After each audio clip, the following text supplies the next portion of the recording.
નમસ્કાર, હું આસ્થા અને આપ જોઈ રહ્યા છો જનાદેશ ન્યૂઝ। નજર કરી આજના મુખ્ય સમાચાર ઉપર। રાજકોટ જિલ્લાના ઉપલેટા પંથકમાં યુવતીને સાપ કરડતાની સાથે જ એસડીઆરએફની ટીમ દ્વારા રેસ્ક્યુ કરાયું। ઉપલેટાના ગણોદ ગામે રાજકોટ પરિવારની મિનલબેન નરેન્દ્રભાઈ મંચુરિયા નામની 23 વર્ષીય યુવતી પોતાના ઘરે હોય એ દરમિયાન સાપે ડંખ મારતા તેના પરિવારજનો દ્વારા ઉપલેટા સારવાર અર્થે લઈ જવા માટે નીકળેલ હતા, પરંતુ ગણોદ ગામ અને પોરબંદર હાઈવે પરના ગણોદ પાટિયા વચ્ચે આવતા કોઝવે પર ધસમસતો પાણીનો પ્રવાહ વધી રહ્યો હતો। ત્યારે ઉપલેટા મામલતદારનો સંપર્ક કરતા એસડીઆરએફની ટીમ દ્વારા રાત્રિના રેસ્ક્યુ માટે કામગીરી કરી, પરંતુ પાણીનો પ્રવાહ વધુ હોવાથી સવારે યુવતીનું રેસ્ક્યુ કરાયું। પાણીના પ્રવાહમાંથી યુવતીનું આખરે રેસ્ક્યુ કરી 108 દ્વારા ઉપલેટા ખાનગી હોસ્પિટલ ખાતે સારવાર અર્થે ખસેડાઈ। ઉપલેટા મામલતદાર સાથે પીઆર, ટીડીઓ, તાલુકા પંચાયત પ્રમુખ તથા તેમની ટીમો એસડીઆરએફ સાથે જોડાઈ હતી।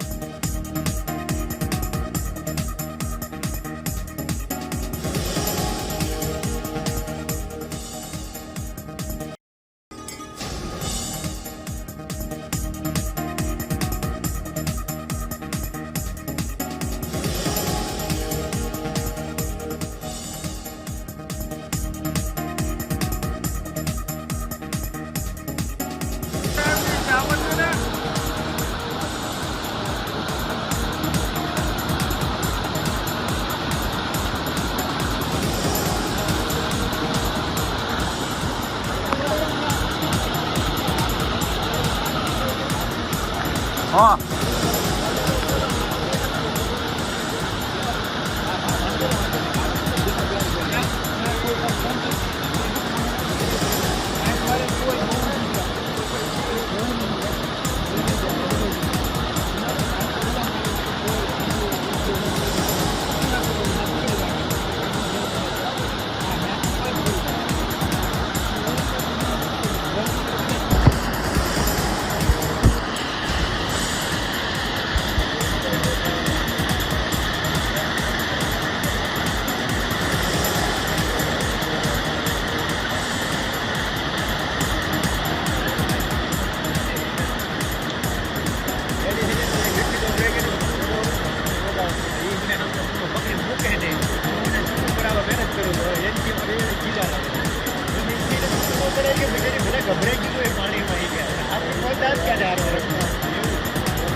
थोड़ा सपोर्ट મળે ને બોલીએજી તરફ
5384 માં દીધા.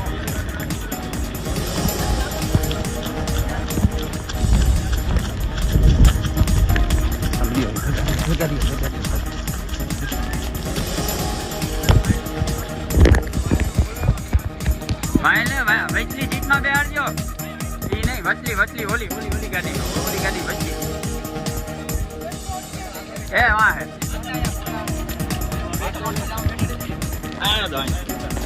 વચલી સીટમાં તો વચલી સીટમાં.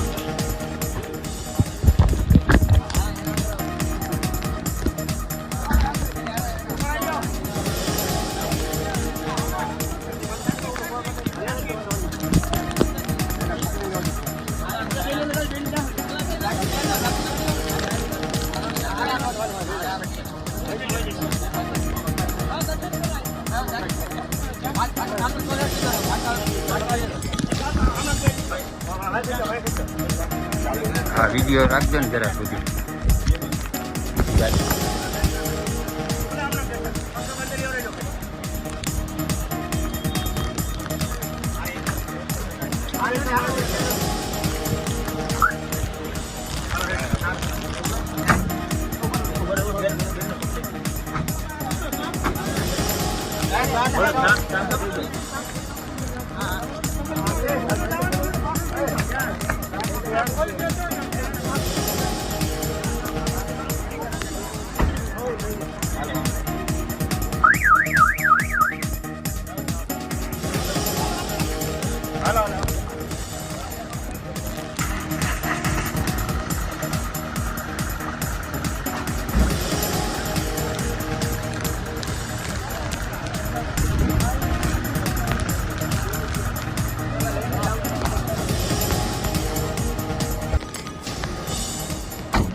વાત કરીએ રાજકોટની તો રાજકોટના સૌરાષ્ટ્રનો બીજા નંબરનો ભાદરેક ડેમ ઓવરફ્લો થયો છે. ભાદરેક ડેમ સિઝનમાં સૌ પ્રથમવાર ઓવરફ્લો થયો છે.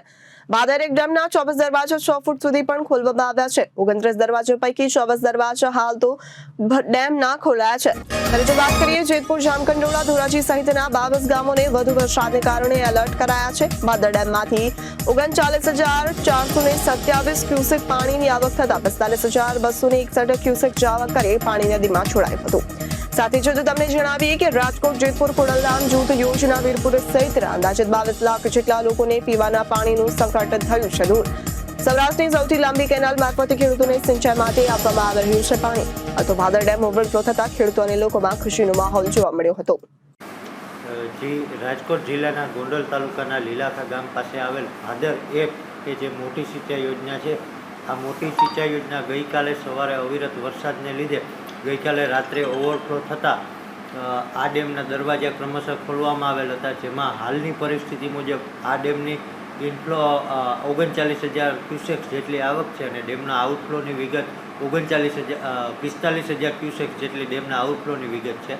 તેમજ આ ડેમમાં કુલ 24 દરવાજા હાલ 6 ફૂટ જેટલા ખોલવામાં આવેલ છે. આ દરવાજા ખોલતા પહેલાં અનુક્રમે 70%, 80%, 90% ડેમ ભરાયા અને 100% ડેમ ભરાયા. ત્યારે નીચવાસના 27થી વધુ ગામોને એલર્ટ મેસેજ આપી અને જિલ્લા વહીવટીતંત્ર મારફત આ તમામ ગામોને એલર્ટ કરવામાં આવેલ હતા, જેમાં ખાસ કરીને નદી નાળાના પટમાં અવરજવર ન કરવા, માલ વાહન લઈ જવા નહીં, તેમજ જાનમાલની સાવચેતી અને સલામતી રાખવા તમામ પગલાં ભરવા માટે એલર્ટ આપવામાં આવેલ હતું. સુરતના પાંડેસરા પોલીસ મથક હદ વિસ્તારનું ઘાતક અને જાનલેવા હથિયાર વડે હુમલાનો વિડીયો વાયરલ થયો છે. સુરતના પિયુષ પોઈન્ટથી પાંડેસરા જીઆઈડીસી જતા રસ્તા પર કર્યો અસામાજિક તત્વો દ્વારા જાહેરમાં ચપ્પુ લઈ હુમલો કરવાની ઘટના બની. આ વિડીયો સુરતના પાંડેસરા વિસ્તારનો હોવાનું અનુમાન લગાવાઈ રહ્યું છે. જાનલેવા હુમલાનો વિડીયો સોશિયલ મીડિયા પર જોરશોરથી વાયરલ થઈ રહ્યો છે. આ વિડીયોને આધારે પાંડેસરા પોલીસ દ્વારા હાથ ધરાઈ છે અને ખુલ્લી જાહેરમાં ચપ્પુથી વાર અને હુમલો કરતા ઇસમની શોધખોળ હાથ ધરાઈ છે.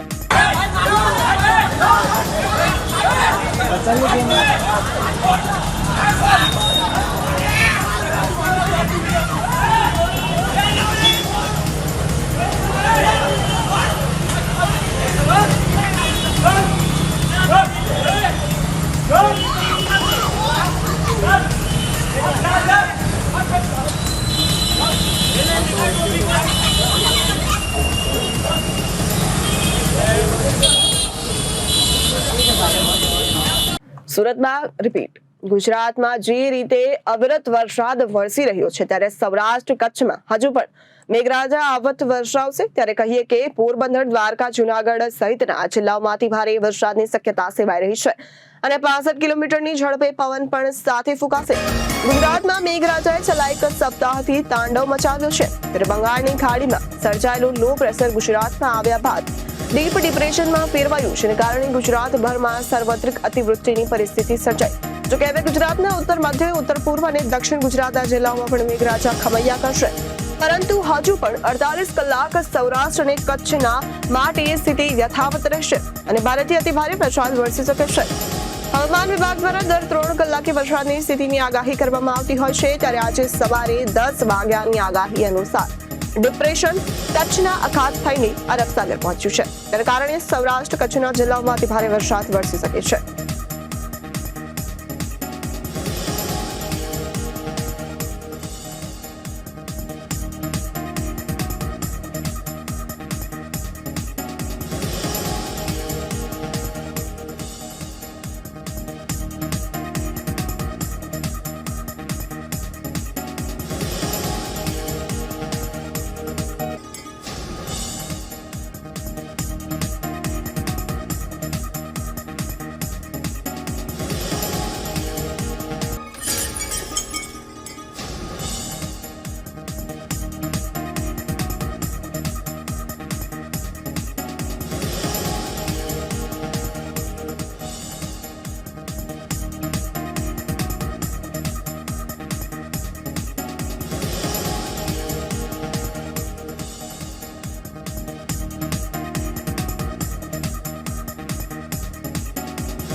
જાણતારા બિહાર, યુપી જ નહીં પરંતુ અલગ અલગ જગ્યાએથી પણ હવે થઈ રહ્યા છે સાયબર ફ્રોડ, જેને બચવા માટે આટલું જરૂરી છે. આપણે છાસવારે એવું સાંભળતા હોઈએ છીએ કે એક મેસેજ આવ્યો છે જેમાં રહેલી લિંક પર ક્લિક કરતા જ બેંકમાં રહેલી તમારી રકમ ટ્રાન્સફર થઈ ગઈ। ત્યારે આ પ્રકારના સાયબર ફ્રોડ મોટાભાગે જામતારા, બિહાર અને ઉત્તર પ્રદેશની ટોળકી દ્વારા કરવામાં આવતા હતા। જોકે હવે નાના ગામડામાંથી પણ આ પ્રકારના ફ્રોડ થઈ રહ્યા છે, જેના કારણે સરકાર દ્વારા પણ ઘણા પગલાઓ લેવાઈ રહ્યા છે। ત્યારે સામાન્ય લોકોને પણ પોતાનું એકાઉન્ટ લઈને સજાગ થવું પડે તેવો સમય હાલ આવી ગયો છે। આજકાલ બોગસ એકાઉન્ટ ખોલાવીને રૂપિયા લઈ લેવામાં આવતા હોવાનો પણ બનાવો બની રહ્યા છે। ત્યારે ઘણા ભણેલા ગણીના પણ આ પ્રકારની પ્રવૃત્તિમાં જોડાઈ ચૂક્યા છે। ઘણાના નામ પર બેંક એકાઉન્ટ ખોલીને તેનો પણ દુરુપયોગ કરવામાં આવતો હોય છે, જેથી ક્યારેય પણ આધાર કાર્ડ સહિતના ડોક્યુમેન્ટ કોઈને આપવા જોઈએ નહીં, જેથી આ બાબતથી બચવા માટે જાગૃતિ ખૂબ જ જરૂરી છે। સાયબર ક્રાઇમમાં ગુનાઓ સતત વધી રહ્યા છે, ફ્રોડના અત્યાર લગીન આપણે એવું જોતા હતા કે જામતારા છે અને બિહાર છે અને ઘણા બધા યુપીના અલગ અલગ ગામડાઓ છે તે જ જાણે કે સાયબર ક્રાઇમના હબ તરીકે આપણે જોતા હતા, પણ હાલમાં એવા ઘણા બધા ક્રાઇમ્સ થયા છે જેમાં અલગ અલગ સ્ટેટના પોલીસ ડિપાર્ટમેન્ટ દ્વારા ઇનિશિયેટિવ્સ લેવામાં આવ્યા છે અને તેમાં આપણે એમ કહી શકીએ છીએ કે ગુજરાતમાંથી ઘણા બધા લોકોને અરેસ્ટ કરવામાં આવ્યા છે। આ બધી વસ્તુમાં એક વસ્તુ આપણે હંમેશા ધ્યાનમાં રાખવી જોઈએ કે અત્યારે it is very essential to understand કે હરેક સ્ટેટમાં એવા ઘણા બધા લોકો આપણે મળી જશે કે જે એજ્યુકેટેડ પણ છે, અનએમ્પ્લોયડ બી છે અને એમને કમ્પેરેટિવલી એ બહુ વાયેબલ લાગતું હોય છે કે કંઈક બીજી વસ્તુ કરે એના કરતાં it is very easy to use cyber crime against the victims. એટલે કોઈક બી રીતના તેઓ સાયબર ક્રાઇમની એક્ટિવિટીઝમાં પોતાનું ઇન્વોલ્વમેન્ટ રાખતા હોય છે। આ ઉપરાંત એવા પણ લોકો હોય છે કે જેમના નામ પર ડિસ્ગાઇઝ કરીને જે ક્રિમિનલ્સ છે તે લોકોની સાથે સાયબર ક્રાઇમ કરતા હોય છે। એટલે કે આપણે એમ કહી શકીએ કે કોઈ બી વ્યક્તિના ફેક કેવાયસી યુઝ કરીને એમના નામના ડમી બેંક એકાઉન્ટ્સ બનાવવામાં આવતા હોય છે અને સાયબર ક્રાઇમનું જે ફંડ છે તે ડાયરેક્ટલી એમના જ એકાઉન્ટમાં શિફ્ટ કરવામાં આવતું હોય છે। એટલે જ્યારે બી આ કામના ઇન્વેસ્ટિગેશન થતું હોય આ કામમાં ત્યારે ટાર્ગેટ તરીકે એ જ વ્યક્તિ જે છે તે સંકળાઈ જાય છે। આ બધી વસ્તુમાં બચવા માટે ઇટ ઇઝ વેરી એસેન્શિયલ કે સૌપ્રથમ તો એવા લોકો માટે કે જે ટૂલ બનતા હોય છે, તો જ્યારે બી કોઈ તમારા પ્રાઇવેટ સેન્સિટિવ કોન્ફિડેન્શિયલ ડેટા માંગતું હોય છે ત્યારે તમે બિલકુલથી ચેતી જાઓ। અગર તેઓ તમારું કેવાયસી યુઝ કરીને કોઈ બેંક એકાઉન્ટ ઓપન કરવાની વાત કરતા હોય છે તો you should be very aware કે આ વસ્તુનું એક સારું રૂપ નહીં આવશે, કશે ને કશે એ બેંક એકાઉન્ટ જે છે તેનું મિસયુઝ જ થવાનું છે। And secondly for victims it is very essential to understand કે first step against the cyber crime is awareness.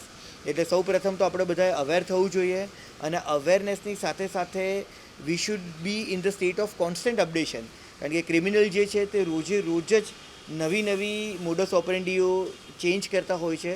એટલે આપણે પણ તેઓને કોપઅપ કરવા માટે કે એમની સામે પડકાર આપવા માટે we should always be in the state of constant updation.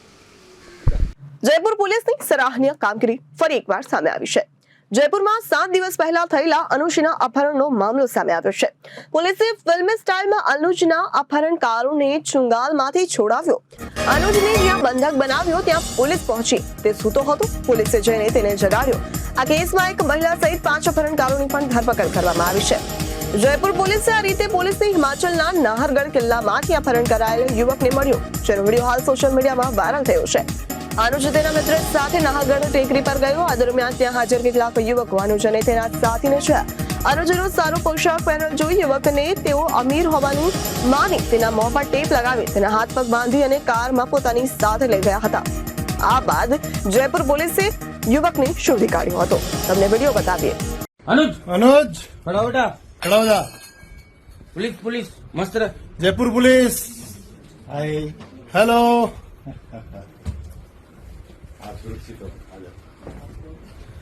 Jaipur police मस्त अरे आ जाओ ना, आपके लिए आए हम। तेरा कार्ड है। જેલમાંથી બહાર આવતા જ આસારામે દેખાડ્યું પોતાનું વલણ। ફ્લાઇટમાં પોલીસ કર્મીએ પરત ગુસ્સે થયા હતા આસારામ। જોધપુર સેન્ટ્રલ જેલમાં બંધ આસારામ બાપુને મંગળવારે સારવાર માટે મહારાષ્ટ્ર ગયા હતા। હાલમાં જ આસારામને જોધપુર હાઈકોર્ટમાંથી સારવાર માટે પેરોલ મળ્યો હતો। ઇન્ડિગો ફ્લાઇટની અંદર આસારામનો એક વિડીયો સામે આવ્યો છે, જેમાં તે પોલીસ કર્મી પર ગુસ્સે થતા જોવા મળી રહ્યા છે। યૌન શોષણના કેસમાં આજીવન કેદની સજા કાપી રહેલા આસારામ બાપુને આજે સારવાર માટે મહારાષ્ટ્ર લઈ જવામાં આવ્યા। આસારામ બાપુને રાજસ્થાન હાઈકોર્ટમાંથી સારવાર માટે 7 દિવસની પેરોલ મળી છે। તમને જણાવીએ કે આસારામ બાપુ ઇન્ડિગોની ફ્લાઇટની મદદથી મુંબઈ પહોંચ્યા। જોધપુર પોલીસ કમિશનરના સ્ટેશન પર ઇન્ચાર્જ હનુમાનસિંહે જણાવ્યું કે આસારામ બાપુને કડક સુરક્ષા હેઠળ સેન્ટ્રલ જેલમાંથી એરપોર્ટ લાવવામાં આવ્યા. સેન્ટ્રલ જેલમાંથી બહાર આવ્યા બાદ એમ્બ્યુલન્સમાં આસારામ બાપુને લઈ રવાના થઈ હતી. આ દરમિયાન આસારામ બાપુ ફ્લાઇટમાં પોલીસ પર ગુસ્સે થતા પણ જોવા મળ્યા હતા.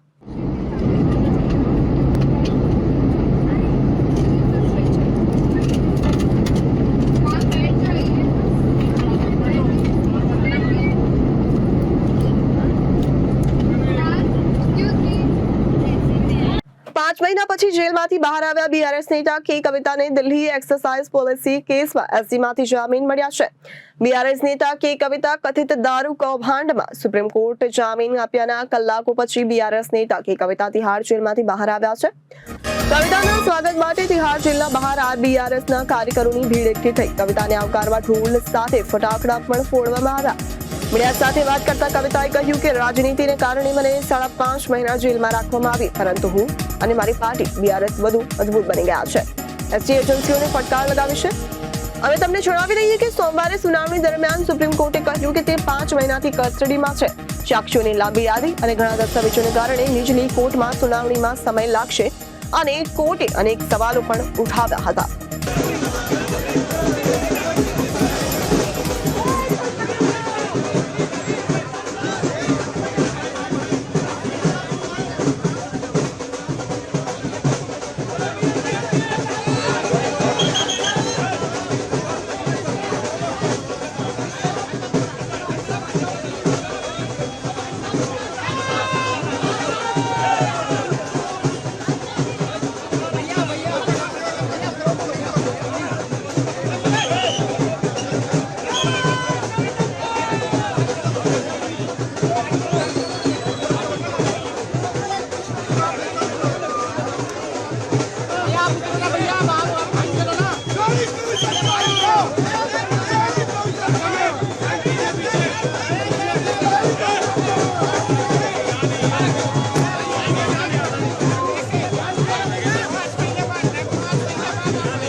નંદીગ્રામ પૂર્વ મેદનીપુર પશ્ચિમ બંગાળ વિધાનસભાના વિપક્ષના નેતા અને ભાજપના નેતા સુવેન્દુ અધિકારીઓએ બંગાળમાં વિરોધ કર્યો હતો.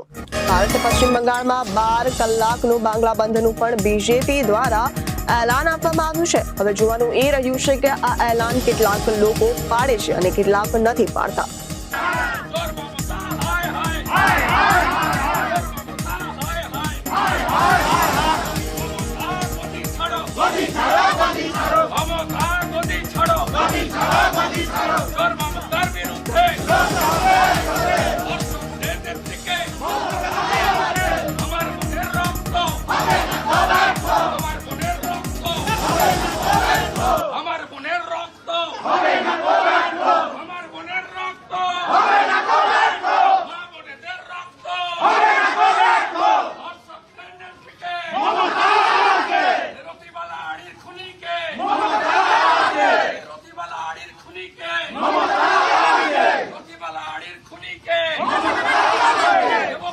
આસામના સીએમ હિમંત બિસ્વા શર્માનું એક મોટું નિવેદન સામે આવ્યું છે. સીએમ હિમંત બિસ્વા શર્મા વિધાનસભામાં એક કટાક્ષ કર્યો છે. સીએમ હિમંત બિસ્વા શર્માએ કહ્યું કે મિયા મુસલમાનોને આસામ પર કબજો કરવા નહીં દઈએ. હિમંત બિસ્વા શર્માએ વિધાનસભામાં કહ્યું કે હું પક્ષપાત બતાવીશ અને મિયા મુસલમાનોને અહીં કબજો નહીં કરવા દો. મુખ્યમંત્રી હિમંત બિસ્વા શર્મા મંગળવારે વિધાનસભામાં વિપક્ષી પાર્ટીઓ પર ઉગ્ર નિશાન સાધ્યું. સીએમ શર્માએ કહ્યું કે તેઓ પક્ષપાત કરશે અને મિયા મુસલમાનો અને આસામ પર કબજો કરવા દેશે નહીં.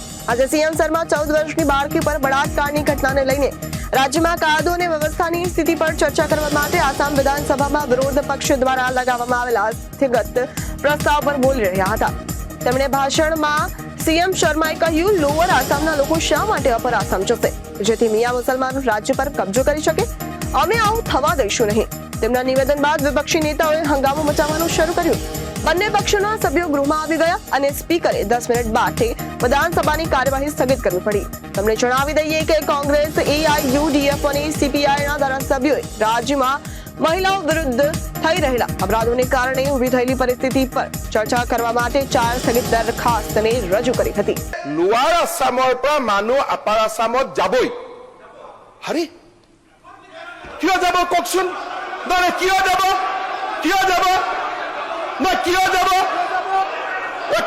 আপোনালোকে কওক তাৰমানে আপোনালোকে গোটেই অসমখন ল'বই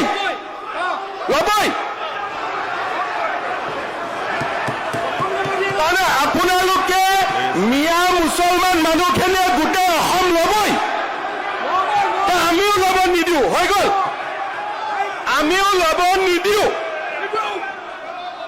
আপোনালোকে আজি হাউচত ক'লে যে আমি ল'মেই আৰু মই কৈছোঁ আপোনালোকক আমি ল'ব নিদিওঁ બસ તો આ હતા આજના મુખ્ય સમાચારો. ફરી મળીશું નવી વિગતો સાથે. ત્યાં સુધી જોતા રહો જનાદેશ ન્યૂઝ. નમસ્કાર.